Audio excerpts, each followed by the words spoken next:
সন্ধে হলেই কিন্তু তখন আর আমার বাড়িতে ভালো লাগে না, মনে হয় একটু এদিক থেকে ওদিক থেকে ঘুরেই আসি।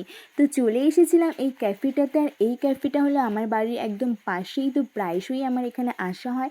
আর তোমরা কারা কারা বলো তো আমার মতো ল্যাথখর আছো? সন্ধ্যা হলেই আমার ঘুরতে বেরোতে ইচ্ছা হয়, বাট আমার রেডি হতে ইচ্ছা হয় না, এতটাই ল্যাথখর আমি।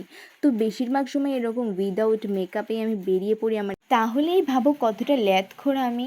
তো তারপরে দেখো এখানে বসতে না বসতেই দেখি ভীষণ পরিমাণে বিদ্যুৎ চমকাচ্ছিল, মেঘ করেছিল, মনে তো হচ্ছিল ভীষণ পরিমাণে ঝড় বৃষ্টি হবে। তবে বৃষ্টি কিন্তু আমার ভীষণ ভালো লাগে। হ্যাঁ, তোমাদের কাদের কাদের বৃষ্টি প্রিয় বলো তো?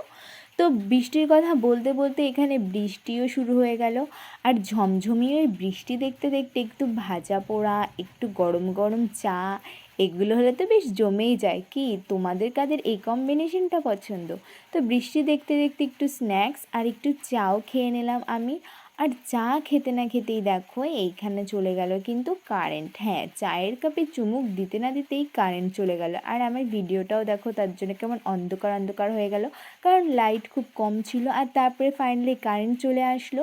আর তারপরে আমি ক্যামেরাটা অন করে একটু ঢংচং করে নিলাম, জানি না কেন আমি এরম ঢংচং করি। তারপরে চলে যাচ্ছিলাম বাড়িতে, আর বেশ ঠান্ডা ঠান্ডা হাওয়া দিচ্ছিল যেহেতু বৃষ্টি হয়ে গেছিলো। তো এরকম ওয়েদারে ঘুরতে তো আমার দারুণ লাগে। তোমাদের কেমন লাগে এরকম ওয়েদার? তো দেখা হবে নতুন কোনো ভিডিওতে। চলো টাটা।